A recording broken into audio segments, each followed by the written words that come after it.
Good morning, and thank you for joining this video today. This will be a timeless reading, even though it's on 12/29/2025. It's so approximately 9 a.m. in the morning in Arizona.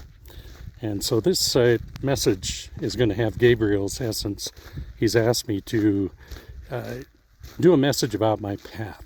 So, consequently, I'm walking down the hill on my trail that I do up here at Miller Canyon in the Hereford, Sierra Vista area. And today's message is going to be how I got here and how, at my age of 62, that you can recreate your life. You don't just get to that age, get your Social Security, and sit down and retire. So if this resonates with you, and if this message helps you in any way, I appreciate you smashing the like button. And if you want to continue, subscribe to my channel, and you'll be able to hear messages like this when I channel different entities like Gabriel and Uriel and Michael and you name it. So I don't know that I'll be a card reader, which, now that I've been watching YouTube, I can't imagine being where I'd sit down with a deck of cards or any of those. But what an amazing process. Being a Christian, and upbringing as a Christian all my life, I never had the opportunity to spend time with tarot cards or what have you. But in my world, I'm a non-denominational individual. So whether you're, dark, light, doesn't matter to me. My journey began about 13 months ago, probably a little bit over that, when God woke me up on the back porch and said, "And now you will see." Well, if you can imagine, I wasn't a practicing Christian, and I certainly didn't have a relationship with God, even though I knew there was a God, and I had traveled through my life living with good ethics that my parents had raised me with, and my dad being a very high-level DOD, what they call Defense Logistics Agency, and DLA rep is what he was called. So that would be a very extreme role as a GS-16, and was a military man in the 101st Airborne and other military backing. So just like he, I went into the military and did 18 years in myself, and then was retired medically through the military.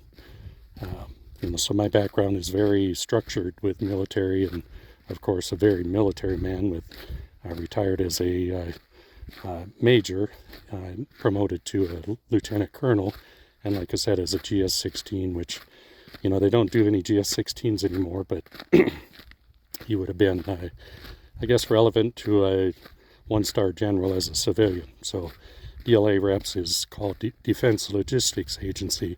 So he created things like, or that we use today, I should say, which is recycling, and showed the military how to recycle, their gold and metals and resell, and try to save some money for the taxpayer. So he was a phenomenal man. If I were to call it by today's world, that would be considered a light worker. And because myself, I started out in the industry of aeronautical in the Marine Corps, working on many systems, as I've stated in other portions of my videos if you follow my channel.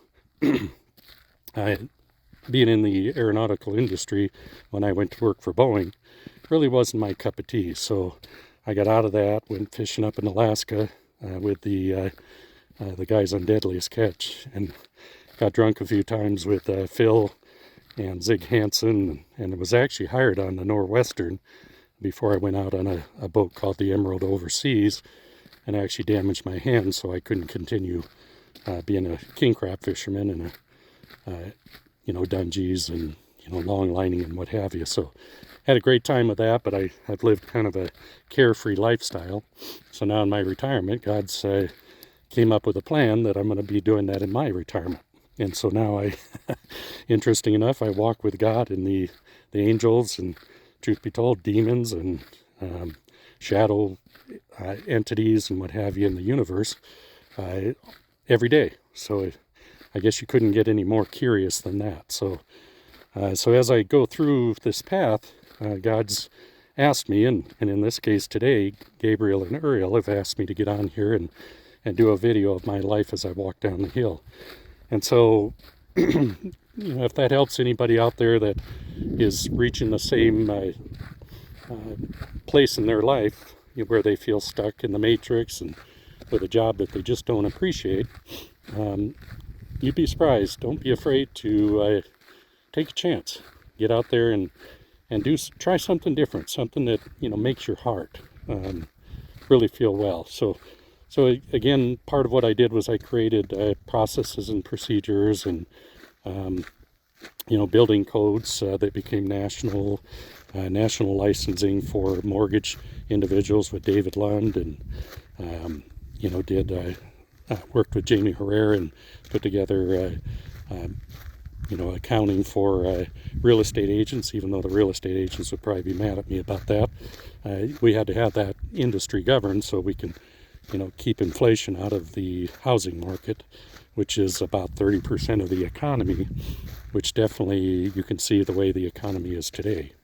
So, with over-escalation in the values and the misuse of raising prices, we've got ourselves into a situation where we got inflation that just is getting rampant. So part of my message is going to be, when you get to any age, if you feel stuck or you have a calling like I did with God, I still remember when he woke me up out of my sleep on my back porch. He had told me at the time that I may have to, let's just call it leave my family, which I had a lovely family with 2 children and a wife of 15 years, and we were raising a grandson. Spent a lot of time traveling around with our kids and just had an abundant life.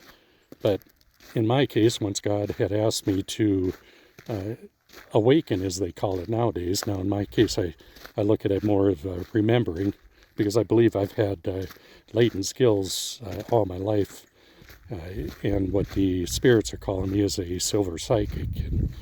And I would understand that because some of the things that I've learned, some of the technologies I've worked on without really finishing my engineering degree, and without any real formal education, like others, like Microsoft leaders and what have you. So Bill Gates, and there's a bunch of us that just had fairly high IQs and could pick up on information. But in today's world, it would be called either a spiritualist, or it would be called a divine being, or nowadays we're hearing an awful lot about chosen ones, and excuse my coughing here. And so anyways, when God woke me up on that back porch, he had asked that, I asked my wife if she would want to go on my journey with me. And of course, once you wake up with a husband that's a VP, that goes from being a very abundant VP and having a very large mortgage business with a very high income, to say, let's hit the road, honey, and let's go run with God. That doesn't happen very, very often, and you probably won't get a whole lot of support. So I had to be willing to look for my dream. We get caught up in all this worldly, desires and places that people, need to have us go, and we have demands of the world, and just never happy. And so we go through the life not really knowing what it is to live life. So at, say 61 years old, I had to make a choice that I was going to walk with God, or I would continue to be in a life that, though abundant, I was missing something. So I decided that, when my wife told me the fourth time that she was not going to join me, and that she was going to divorce me in the same process, I had to make a choice that either I was going to lose that dream or I was going to continue on. So in my case, being the adventuresome type, I had to make that decision and walk away from a woman that I loved dearly. I mean, I just very much loved that woman, but I could understand what her message was. So you're going to have times where when God calls you, or the divine, or some people resonate with the shadow world, or whatever side that you tend to walk in. You're going to be faced with consequences that you're going to have to go through that. And so as I walked into my step, of course I left my wife everything that I had, all the money that we had accumulated up to that date, after we sold our house and moved her back down to Portland and settled her in, that I was going to have to walk away from it all and start fresh. So I got in my truck, created a place for me to sleep, and hit the road. And in that process, that's what we call a dark shadow, or walking in the dark shadow, right? Going to a shadow, dark night of the soul, where we have to, go out there and find ourselves. And let me tell you, I've been through the Marine Corps boot camp. I've been in the Army. I've been in plenty of difficult situations. You cannot prepare yourself for a dark night of the soul. So once you step into that role, you have to be willing to keep going. Because once you see, you can never unsee. So trust me, it's a different world. I was channeling Lilith, and I was channeling Beelzebub, and Gabriel, and Uriel, and Azrael, and you name it. And so I'm sure my wife probably wondered about that, which, I don't fault her at all for that, letting us go. And in the process, all I had was my truck, the clothes that I brought with me, and my dog. And so we headed out on this path of finding what God was wanting me to do with my life. But what God's going to do for you is He's going to test you. So instead of thinking that it's going to be some cakewalk and you're going to walk into this and you're not going to have any adversity, and that the world's not going to try to pull you back to what you were in, you have to realize that once you make that step, that there is a rainbow at the end of the time period, but you got to get through it. And if you fall back into being where you can see and having to go back into the matrix and be a regular person, it's not going to happen.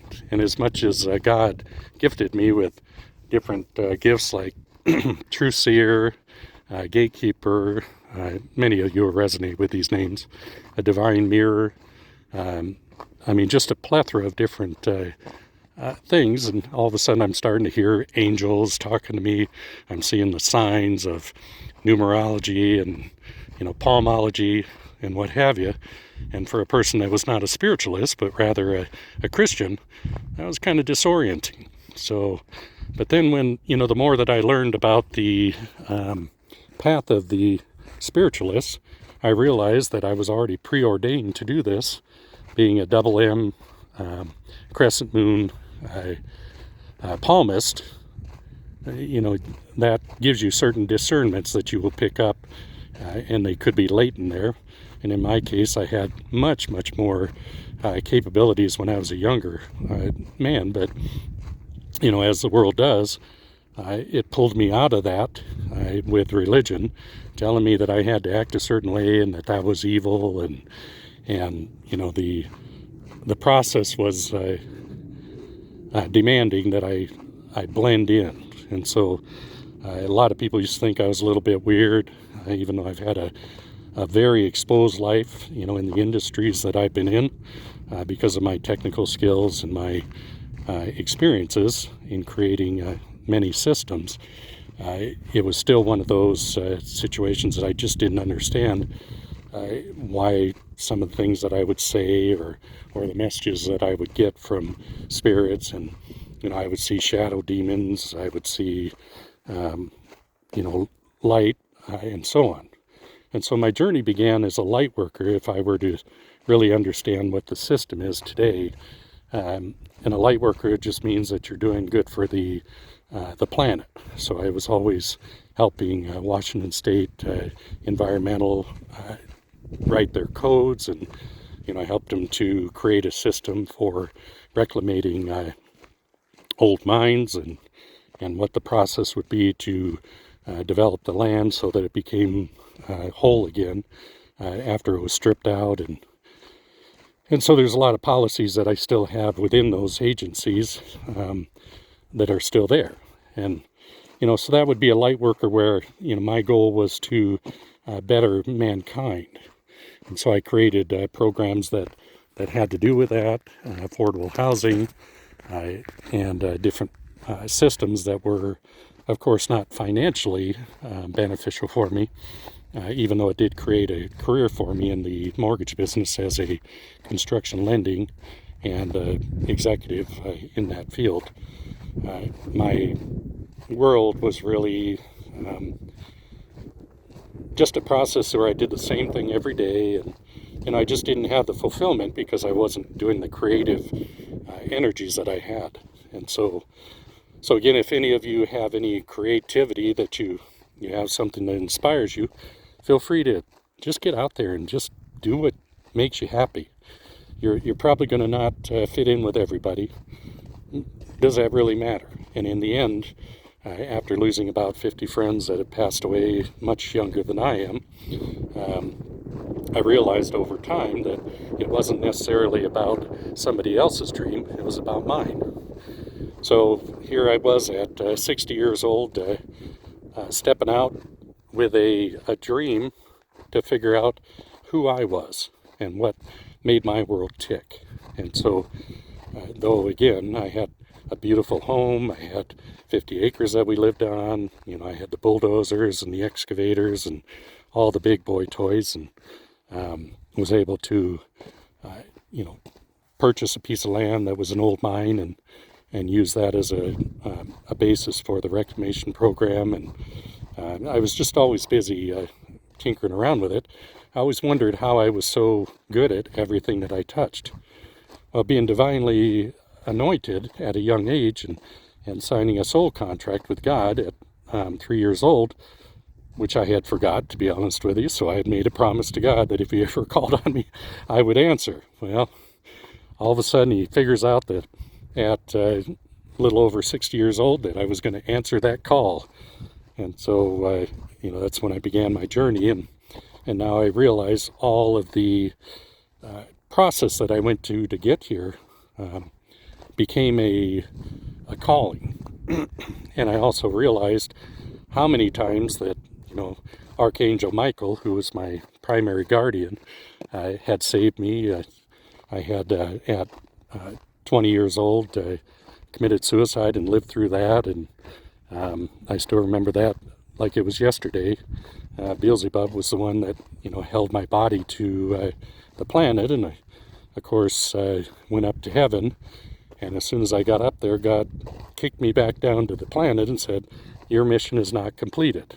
Well, I should have picked up on that back in those days. But like I said, being a Christian, that was very, very much, hard for me to understand. But, again, now I understand it myself.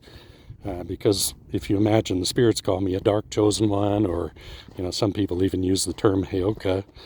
There's all kinds of different nationalities that have different names for this role that I'm playing today.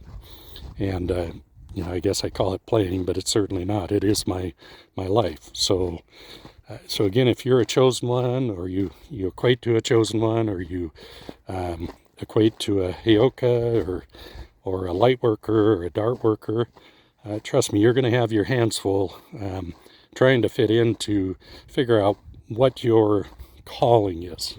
And now I call it a calling because there isn't everybody that's going to be called to walk this path.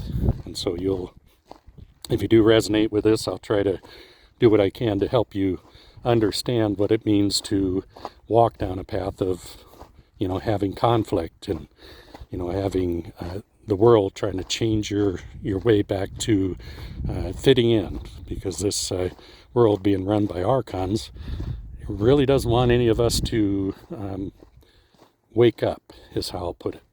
And so feel free to like and if you have anybody that's going through this same path, forward it on to them. Again, I'm really just going to give my opinion, and I'm certainly not hiding behind the camera and not showing my face here because, I'm very much in the public eye and have been for, oh gosh, I'd say 40 some years at this point, maybe longer.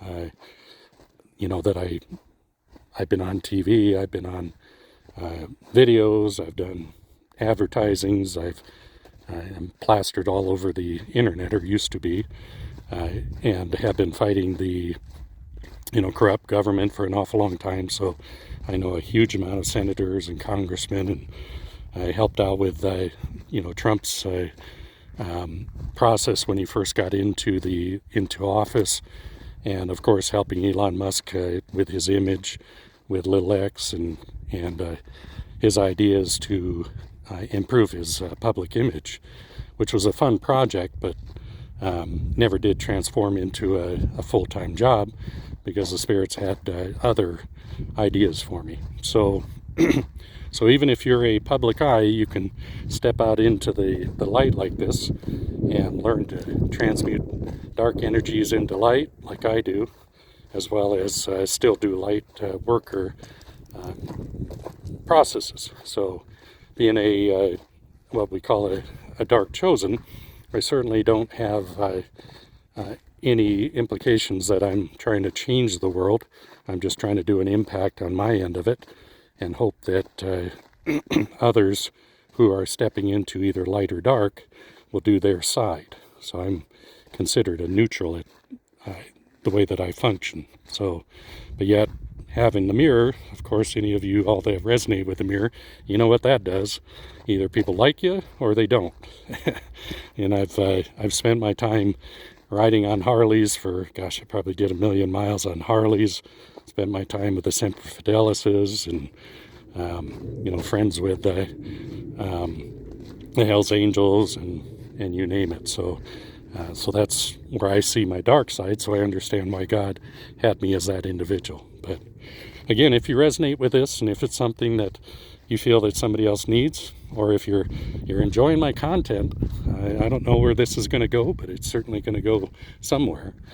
And you're welcome to subscribe and enjoy these videos.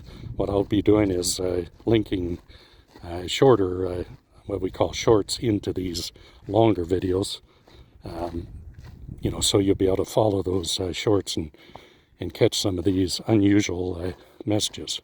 So again, Gabriel and his message today was that, get your voice, make it who you are, learn to like yourself, learn to realize that, you still have life after 60, and learn that, even if you're young, you could have a calling either by God or whatever entity that you equate to. So what I'm hearing from God is that we're going to see a lot of exposure over the next, well, certainly in 2026, as you're seeing already, where people are getting exposed for the transgressions that they had as a young individual, and haven't learned their lesson and changed as they've gotten older, or individuals that maybe aren't doing the right thing for the American people or anyone in the world. Now, I happen to live in America, but I grew up in Korea. I spent my time traveling all over the world with my dad, and enjoyed the process of that, which that's why I call myself a gypsy at this point.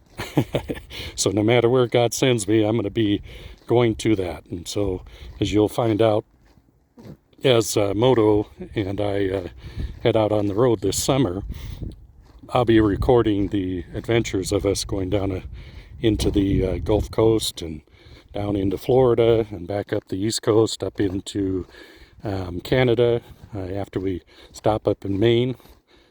Those are the only states that I haven't been to, so I've been 42 of the 50 states. So I got to get up there and, like I said, check out the lobster. So if you see me up there, join in on one of my videos. All right. So you have a good day. I'm not going to get too long on this video. since we're almost 30 minutes. But if there's anything in this content that helps you, then I've done my job that God has called on me, and answered the call of Gabriel today. So each day I'm going to have a different angel, or possibly the same each day. So as you see the videos, I'm going to label whose essence was in this video as we go through this process. So I would suspect it's probably going to change a little bit. This is something that I've never done. I guess I've done 7 days now, or well, the 22nd. So yeah, that'd be 7 days. And I'm blessed that we have 15,000 views and quite a few saves, and we're hitting 20 subscribers so far. So I know 20 is not a big number, but I guess that's probably pretty good for 7 days. So again, if my content intrigues you and you enjoy it, well, have fun with it, because I'm just going to tell it like it is. I got no filters here. That's one thing about being a truth seer. You're gonna hear the truth, and you're gonna hear potentially politics. You'll probably hear I don't know, economic adventures and so on. And like my next video will be up on this trail that I hike every day, will be Uriel's message, who is the entrepreneurial angel. So if you know your angels, you'll get it. If not, you'd be surprised what the internet or YouTube has capable to look at. So well, have a good day. Again, it's 12:29. I think we're probably getting closer to 10 o'clock. But again, a beautiful day here. It's about 60-some degrees, and certainly no snow like you guys got up in the Northwest and in the Midwest. So thank you.